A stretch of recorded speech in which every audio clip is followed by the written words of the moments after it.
So thanks for having us here. I appreciate it. Thanks for coming. Yeah. Do I hold it like this? Yeah. Yeah, that's perfect. So introduce yourself, like tell everyone who you are, your business, all that fun stuff. Sure. My name is Mozum. I own DEXA FIT North Jersey. We are a health and wellness diagnostics company. So really, we're in the business of letting people know their body. You don't know what you can't measure, and you can't change what you don't know. Okay. And that's Very really true. what I'm kind of here to do. Okay. So we have really 3 core services. Okay. The first one is the DEXA body composition scan. Okay. This one will tell you your overall body mass, so how much do you weigh, fat mass, lean mass. Lean mass is primarily muscle mass. It's also going to include your body's water, blood volume, and connective tissue, and then bone mass and bone density. Okay. One thing that will tell you that other forms of body composition scanning won't is your visceral fat. That's the fat that's in and around your organs. Yeah. So it's the dangerous stuff, essentially. Our second core service would be the resting metabolic rate test. Okay. That just tells you how many calories you burn at rest. It uses a technology that's called indirect respiratory calorimetry. That's a really fancy way of saying you breathe into a tube and we measure how much oxygen you consume and CO2 you produce. Wow. It takes about 208 milliliters, if I remember correctly, Okay. of every 1 calorie burns 208 milliliters of oxygen. Wow. Okay. So by assessing your intake and outflow, we can see how many calories you burn. The Very VO2 cool. max essentially does the same thing, but we also attach a heart rate monitor to you and have you run on the treadmill. Okay. So from there, we'll assess essentially how efficient and how much power does your engine have. Your horsepower, like if it were a car, your horsepower would be your VO2 max. And then we'll give you your 5 different heart rate zones. So zone 1 to 5, zone 2 is kind of what everyone talks about nowadays. Yeah. And that's really going to be base building. And your zone 5 is just going to be pushing that peak higher and higher. Okay. Really cool. So I guess like stepping on a scale and seeing your weight is kind of like outdated. This kind of breaks it down even more so that you have the knowledge to either change your exercise, your diet, your lifestyle in order to like improve those numbers, I'm assuming, or just kind of get your weight in a healthy range, not just like your overall weight, but like those specific Yeah, 100%. factors. Something like a BMI is Yeah. completely outdated. Yeah. Especially if you're somewhat active or you do exercise. I am overweight, pushing obese from a BMI perspective, right? I don't think I'm overweight or obese, but I mean, I think my PCP would beg to differ. But yeah, so essentially, like the number on the scale can change, or maybe it doesn't, but you can look wildly different. Yeah. You know, you could be 5'10", 175 pounds and be pretty pudgy, Yeah. or you could be 5'10", 175 pounds and absolutely ripped. Yes. Yeah. Yeah. Which is wild to me. I feel like mentally a lot of people like have a certain number in their head that they either want to be, but when it comes down to it, like ever hear of the term like skinny fat, where Yeah. someone's like maybe they look great on the outside, but like from a visceral fat standpoint, like they're really unhealthy. Yeah. We see a lot of folks like that where they're, I don't like to call them skinny fat. I like to say you're overnourished and undermuscled. Oh, okay. 'Cause More it makes you feel good. yes, more Or PC, less bad, more rather. PC. Yeah. But yeah, it's definitely a big problem. And when you are skinny fat, you kind of really don't know what to do. Yeah. Like, do I lose fat? Do I build muscle? So true. And it's like, first step would just be like, go to the gym, do some form of resistance training. It doesn't have to be lifting weights. You know, it could be body weight stuff. It could be putting a backpack on with some textbooks in it and going for a walk. Just whatever it is to get you moving. Yeah. So oh, sorry, go ahead. So how'd you get into this? Were you like kind of active beforehand? And It's a great question. I was bored. That's like, it started off as like hey, I wonder what I could do if I did something like this, because I've always Right. been interested in this type of technology. okay. And legitimately, I was just bored at work one day. It was a little bit of a lull. And I'm like, okay, I need something to fill my time. So I started looking into starting my own business and kind of exploring this route. And here we are. How That's long awesome. has this like technology been around for? It's been around for a very long time. I think Okay. the first bone densitometer or a DEXA machine was built in like the mid-ish 1900s. So like Oh, between wow. the Wow. I think it was like between the 1950s and the 1980s. Okay. I can't remember exactly when. And then indirect respiratory calorimetry has been around for around the same amount of time. I feel Okay. like there's so much now with I guess like athletic performance and health where there's so many ways that people are tracking the Yeah. numbers now. It's becoming so popular over the last few years, it seems like. And yeah, this is like a really interesting way to kind of look at things. I think we both consume a lot of Peter Attia content, and it's just interesting. Like I just have so many questions about all this stuff. I guess my first question is like, could you tell people like that don't know kind of about zone 2, why it's like talked about so much, and maybe even like the VO2 max test and kind of what those markers are like important for people to know? Sure. So if you ask 100 people, you'll hear 100 different things about Zone 2. What I love about it is you are working out below your threshold, essentially, Mm-hmm. the point at which you'll start to accumulate fatigue very quickly. Mm-hmm. And it's something that you can do a lot of, and you might not really feel like you're doing much, but it's like it's the best thing for you. It's the most efficient way for you to build up your cardiorespiratory health. It's like if you and I, or the three of us, went for a jog, we could probably maintain a conversation between the three of us the entire time. And we'd all know we're running, Mm-hmm. but it's at that kind of pace. Okay.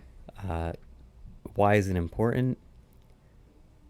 One, it gets you moving. Mm-hmm. Two, because you're not really working out at or above that threshold. You don't really get like cravings or anything after, because you're not really utilizing Okay. much of your blood sugar and glycogen stores Oh. when you are doing zone 2 cardio. Mm-hmm. You'll just get pretty thirsty.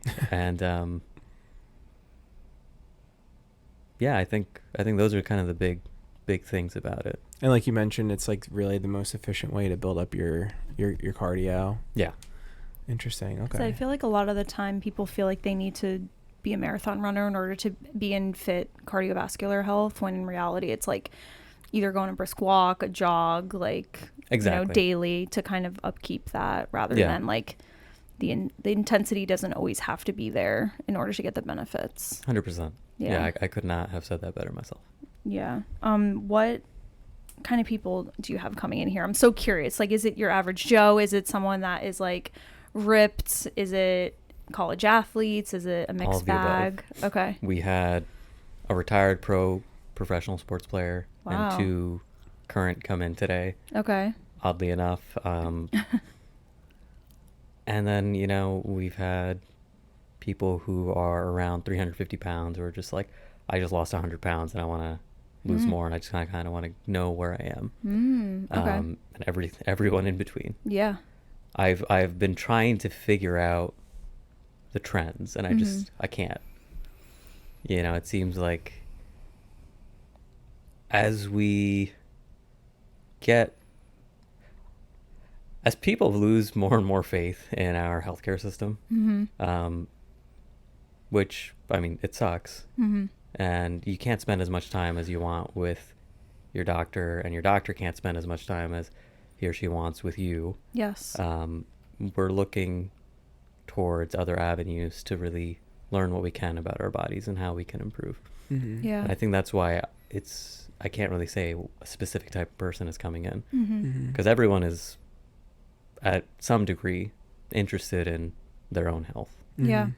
And I think it's great that this is readily accessible to the public, because maybe 10 years ago this would be more niche, whereas now like the average person knows about this. Like VO2 max, like I'm sure has been around for forever, but I'm just now hearing about it. So it's incredible that you have the accessibility and the ability to come to a place like this and learn about your body and get healthier without, having to necessarily go to the doctor. There's just so much Or information even out break there. the bank. Like Yeah. I am keeping my margins really, really low because I just want to increase access. Yeah. Because I genuinely want to help people Yeah. feel better and be better. And that doesn't mean, you know, everyone's going to be walking around like with a ripped 6-pack or something. I don't actually think that's healthy. Yeah. Because that just means that you're not eating enough. Yeah. I just want to help people feel good, really. Yeah. That's incredible. Could you talk a little bit about like VO2 max? And I guess, because also one thing I think about when I hear that is like, I don't really hear too many people like really training for it. And I guess like, what are some of the ways that you could train for it? Like kind of improve that. So if you think about your cardiorespiratory health as like a triangle, your Okay. zone 2 will build the base. It's going to make it as wide as possible. Zone 5, so like your high intensity interval training or really periods where you're pushing yourself at or close to max, that's going to push the peak of that triangle higher. Your VO2 max is that peak, Okay. essentially. So in my opinion, and others may disagree, it's better to have a very wide base even if you have a shallow peak. Okay. Because then you can always build up to it and the structure is there and it's available and you can build upon it. Okay. Whereas some folks will just always be doing the high intensity stuff and, you know, yeah, they can push themselves really high and really far, but you're on, you know, kind of a weak structure. That's a great point. So VO2 max itself stands for volume oxygen maximum. So it's the maximum amount of oxygen your body can intake during periods of exercise. Now, why is that important? Oxygen is our body's fuel source. And the more you can take in, the more you can essentially push yourself. It's the number one predictor of overall fitness and health. And I think I was reading just recently, every 1 milliliter per kilogram per minute, that's how it's measured, milliliters of oxygen per kilogram of body weight per minute of exercise, increase in VO2 max amounts to about a 10% decrease in cardiac mortality. And with heart disease being the number one killer in the world and being a silent killer, it's a very important metric to know, to track, and to improve. Wow. For anyone and everyone. I've had the youngest person I've had come in to do a VO2 max was 17. And his VO2 max was an 81.2, which was beyond high. Really? Yeah. Do you know what his background was as far as... He was a runner. Oh, okay. The oldest person I've had come in for a VO2 max, I believe, was 72. And his VO2 max was in the 40s, which is still very, very good. For someone at his age, it's beyond excellent. I'd say the average person's VO2 max that we see coming in for men and women actually, low to mid 30s. Okay. Okay. How does all this play into longevity? I think like the more information that you know, the more that you can prevent. Because I feel like once you're kind of in the deep end with a ailment, it's kind of hard to reverse. I mean, some things are reversible, but kind of once the damage is done, you can't really go back or get off of a medication once you're kind of your body's relying on that. So how does doing this early on kind of help, decrease the likelihood of someone being, having a chronic issue in their health? So that's a very good question. I'm trying to think of a concise answer. I'll start with the DEXA scan. If I were to tell you to track a few things for the rest of your life, it would be your visceral fat. That's the fat that's in and around your organs. The more of it you have, the higher risk you are of developing things like type 2 diabetes, cardiovascular disease, etc. Your ALMI, that's your appendicular lean mass index. That's essentially the lean mass, or I'll just say muscle, in your arms and your legs relative to your height. Your bone density, so how strong are your bones? Yep. And your VO2 max. So three of the four are found in one of our tests. Okay. And why are all those important? Visceral fat, obviously you don't want cardiovascular disease, you don't want to develop diabetes. There's research.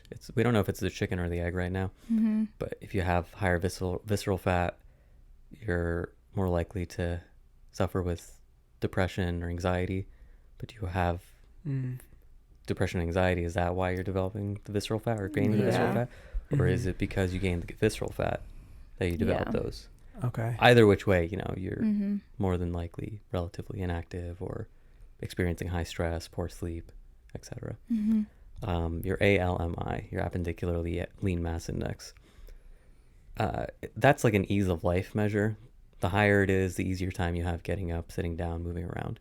So if I was, 65 years old and I had a really, really low ALMI, I likely can't get up out of a chair myself. I'm going to have a higher risk of fall, higher risk of injury should I fall. And I may need assistance with basic life tasks.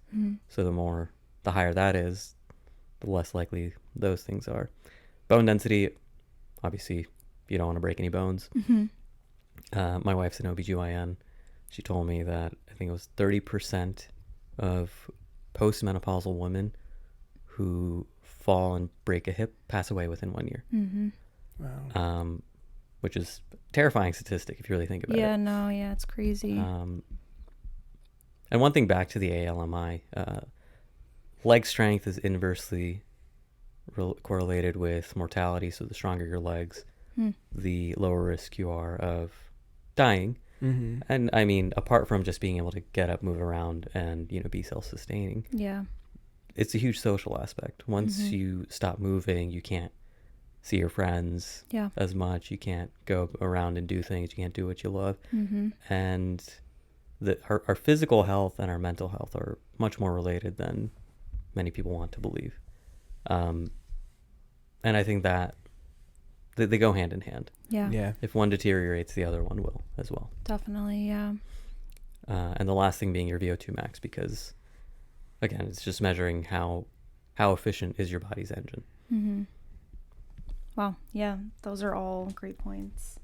It really is like so interesting how if you're informed about these things, like how much it can affect your overall health. Like I feel like I talk to so many people and they might not necessarily know or care, or they just put all of their trust in their doctor. Like, oh, my blood work looked good, or my doctor said to do this or take this medicine. And it's like, there's so much more to it that I feel like is missing from healthcare that I've never once been like suggested by a doctor. Like, hey, like go check this out, or let's go and, see what your diet's looking like. Like I've never once like had someone really care about that aspect. So doctors don't actually get much nutrition training. It's like, I think 2 hours or 3 hours in med school. Yeah. And I know this because I was with my wife when she went through med school. Yeah. And that's why I think it's very important that insurance is actually now starting to cover something like 3 or 4 hours a year with a dietitian. And something that everyone should do. Yeah. Because they're the experts in nutrition. They're who you should be speaking with. Yeah. For anything related to that, because your doctors are I'm not going to say that they're misinformed, but that's not their area of expertise. Yeah. And I don't want to knock doctors at all. I have the utmost respect for them. Yeah, of course. And they do a lot, and they're always trying to do right. At least the overwhelming majority are always trying to do right by their patients. Yeah. But we're also just limited by what they can do. Definitely. Yeah. Are there like certain tests or scans that are like most popular here that people come for, like something really specific? The DEXA scan is obviously the most popular. I'm not going to name. Yeah. But our most booked bundle would be the DEXA and the RMR. Okay. The RMR stands for resting metabolic rate. That's essentially how many calories do you need to eat to maintain your body if you were to just sit around and do nothing all day. Okay. And as well, it's the DEXA and the 3D scan. So I have the 3D scan for two reasons. One, it does output body comp. It's not usually accurate. Okay. But for folks who come in who are above 350 pounds, 350 pounds is the weight limit for the DEXA. But below 450, I have something for them. Okay. And we've had a decent amount of folks fall into that category. Okay. A lot call who are outside of that, and unfortunately, I don't have anything for them. Mhm. Okay. It also will give you balance and posture. Okay. So how much weight do you put on the front of your feet, the back of your feet, Hmm. and then do you have like a forward tilt, backward tilt, left, right, anything like that? It'll tell you.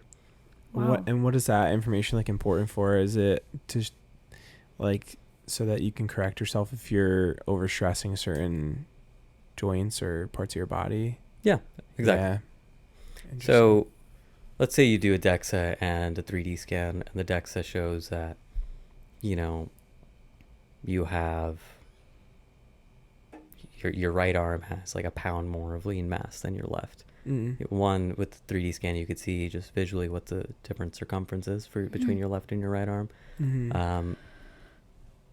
And two, and this might be a bad example for the arms because it has nothing to do with your posture or anything, but let's say it was in your trunk, and you have like your left shoulder is tilted up and right down, then you know, hey, okay, there are some muscular imbalances there. I need to strengthen these muscles because a tight muscle is a weak muscle, Right. generally speaking. So you would know then, okay, this is kind of where I need to focus on. And if you were to bring that to a PT, a personal trainer, a chiropractor, then they would be able to help out as well. Okay. What is the process like? Like, kind of walk me through someone's experience, like from start to finish. Like, do you get a lot of reoccurring customers? Do they need to send in an application? Like, can anyone just walk in and, you know, get something done? Like, kind of talk to that a little bit. Sure. So the overwhelming majority of our customers will book online. Okay. I have a relatively easy to use portal. Excuse me. Then we send them a form with like a pre-test journal, essentially, which access two things. One, we get all of their information, their goals, why are they here, what do they do, how do they eat, etc. And on top of that, it works as like a prescription. The DEXA is a medical procedure. It uses low dose X-ray, so we are required to have a prescription for that. My medical director can then issue a script for it. Okay. From there, they would come in, we take their height and weight and get them scanned. Should they want, we'll, you know, walk through the results and everything with them. If not, you know, they'll just be on their way. The overwhelming majority of folks do want us to go through the results with them. Okay. Some are either working with a physician, a personal trainer, whoever, and they decide, no, I'm good. I'm just going to go speak to who I'm comfortable with. Okay. And how often should someone get scanned? Is this something that can be like once a year, once every 5 years? Like, I recommend everyone does at least 2 DEXA scans a year and 1 VO2 max. Okay. Just being in the Northeast, our body composition will naturally change so much in the summer and the winter. So I think every 6 months is just a good baseline, because then you can know, hey, on average, I'm around here in the summer, here in the winter. Or if you gained a lot of weight or lost a lot of weight, you can see kind of where it came from. Was it fat? Was it muscle? Whenever visceral fat is a little high, I recommend folks come back in 3 months. Okay. And that's just because I don't want them spinning their wheels for 6 months, a year, whatever it might be. Okay. And that not change. And once we do see a decent decrease in a 3 month period, then I tell them, okay, like I'll see you in 6 months. Interesting. Okay. Have you seen any like crazy transformations that like kind of like stick out in your mind? Yeah. There are 2. One person, I just didn't recognize him. Oh my gosh. He said he didn't take anything, but he definitely took something. Because he went from, you know, looking like an average Joe, like me, to his biceps being the size of my head in a matter of 4 months. So, oh my gosh. yeah, there's definitely something there. And there was another one. He was doing a challenge with his friends to see who can change their body composition the most. And these guys were spread out all across the country. Whoa. Oh. And he's like, yeah, I essentially ate these protein bagels from Whole Foods with PB Fit and protein shakes. That's all I ate in a day over the course of 10 weeks or 12 weeks, whatever it was. And yeah, he was shredded. Wow. And then there was this one other guy. He was like 7% body fat, and Wow. he took his shirt off, and you could see like every single vein on his trunk. It was wild. And I'm like, dude, what do you do? He's like, oh, I lost my job, so I decided to just get jacked. That is Oh my crazy. gosh. Wow. That's insane. Where do you typically get your clients from? Like in your case, is it a lot of times people are searching your website, or are you getting like referrals from other business owners, whether it's like a doctor or PTs? Like, where do most people find you from? Most people find us through a Google search, Okay. and then word of mouth is slowly starting to build up. Mhm. Okay. I've reached out to like weight loss doctors and weight loss clinics and things, and they're kind of just like, oh no, we have something that measures body comp, we're good. But it's usually an in-body scanner, Okay. which Mhm. I mean, I can step on something that uses bioelectrical impedance. Mm-hmm. It'll output something, I can step off, I can step back on, it'll tell me something different. Oh, is that one of those scales where it like sends a signal up your body and like Yeah. the speed at which it comes back down? It tries Exactly. to measure like your fat and stuff. Mm-hmm. Yeah. Okay. And there's no real way it can do that. Because Really? it's not seeing anything inside you. Right. Whereas the DEXA actually takes a look inside your body, right? And due to since essentially like the opaqueness of different tissues, it can discern what is fat, what is lean mass, what is bone mass. We have some rapid fire questions. We Okay. like to do this every episode. We did not send them to you. Want to read them off? Yeah, sure. Okay. So some of them are a little bit more lengthy. Some are just like quick. Sure. But yeah. Cold plunge or sauna? Sauna. What's a wellness myth that you have debunked?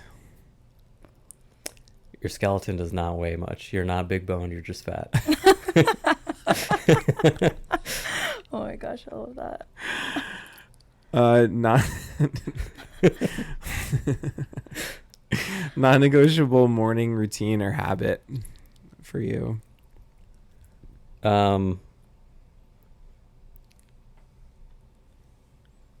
Snoozing my alarm, getting 5 more minutes. What's your go-to workout playlist or song? I have a feels playlist that I Okay. listen to because if I can lift heavy weight when I'm in my feels, I can do anything. That's awesome. I usually play like really hardcore stuff when I go to the gym, and one time a Jackson 5 song came on. Mhm. I was like, this is a kind of a nice switch. I felt the same way. I was like, if I can lift to this, then I can pretty much do anything. Yeah, I'm basically about to cry for multiple reasons whenever I'm in the gym. What does success mean to you? That my kid looks up to me. What health advice would you give to someone who's just starting out in their wellness journey? Just take it one step at a time. Give us your favorite book, podcast, or documentary. That's a good question. I don't read, I don't listen to podcasts, and I don't watch TV. Next question. I feel like anytime anyone ever asks me that, like I have like listened or watched the stuff or Yeah. read a book, and I can never think of a single title to anything. Same. I'm like, When I there's just a new draw a album blank. that comes out and people are talking about the songs they like, Yeah, and you're just and I'm like, just like, I have no idea what they're all Yeah. called. Yeah. I forgot. What's your go-to midday snack? I get these spicy chicken nuggets from Costco. They take 4 minutes to warm up in the microwave. Would have to be those. Nice. Is that the ones you get? I think so, yeah. They're really good. The macros on the ones you get are crazy. Yeah, they're good. They're actually fine. What's the coolest thing you've ever done? I climbed Mount Cotopaxi in Ecuador. It's the highest active volcano in the Whoa. world. Really? Yeah. Oh, that's sick. Oh my god. Can you tell us about that a little bit? The I guess experience and everything. if you ever go to Ecuador and you Google, can you drink the water? First sentence will tell you, yes, you can drink the water. The next sentence will tell you, don't drink the water. Their pipes are bad. Oh my gosh. I didn't read the second sentence. So I ended up climbing it with food poisoning. I was like throwing up Get blood. out. It was Oh not fun. my gosh. But it's an alpine ascent, so essentially we start at night and you finish by the morning, and then you make it down. It's a 1 day. Yeah, it took maybe like 8 hours. If I remember Okay. correctly. So did you camp or you went up and down in 1 day? We went up and down. So Okay. we stayed at like a base camp cabin type thing, Mhm. and between like 10 p.m. to 12 a.m. we set out, and we you go with a guide. They know what they're doing. Gotcha. Our guy climbed Everest, so he was I was comfortable with him. Wow. Nobody else could go with. My wife and I both speak Spanish. Mhm. Cool. So he did not speak English. Everyone else that we went with needed an English speaking guide. Mhm. So yeah, it was just a lot of crampons because everything was just ice. Wow. Yeah. What was the climate like when you went for your trip? I mean, Was it like warm at the time or? so it was Ecuador's on the equator, Mhm. so Mhm. it's relatively mild temp all year round. Oh, okay. Yeah. Wow. But when you're, 19,347 feet It's pretty up cold. high, Yeah. it's cold. It's cold, it's windy. It's full of ice everywhere. There are some mountains though, like Aconcagua Mhm. in, I can't remember if it's in Argentina or Chile. But it has such strong wind that the Mhm. peak of the mountain doesn't have snow on it. Oh, Really? wow. Oh, wow. Yeah, I remember I did a trip out to the Rockies a few years ago, and it was in the middle of the summer, but all the peaks had like snow everywhere. There was Yeah. like parts where we were just like walking through snow, but it was like super hot outside. So Yeah, that's crazy. yeah. What made Interesting. you like want to do that? Was that just like a goal that you had, or You My do that my dad often? is a mountaineer. okay? Mm. He did his first mountain. It was Kilimanjaro. I think it was like 2011 or 2012. Mhm. Mm-hmm. Up to he just climbed Everest Okay. in Wow. May. So he planned this trip. He's Mhm. like, "You want to come?" So I was like, "All right, sure." And yeah, so we attempted a few mountains. There was Cayambe, which we had to turn around because of weather. Mhm. We all Mhm. summited Cotopaxi successfully. Actually, my younger brother kind of said, "F it, I'm going."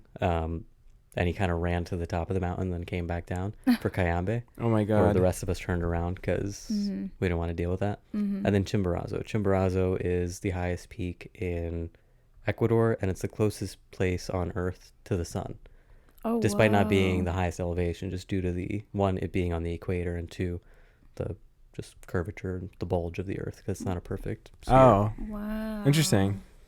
Very cool. What's one thing that was not important to you earlier in life but now is? Sleep. Oh my God. I can relate to that for sure. 1000% sleep.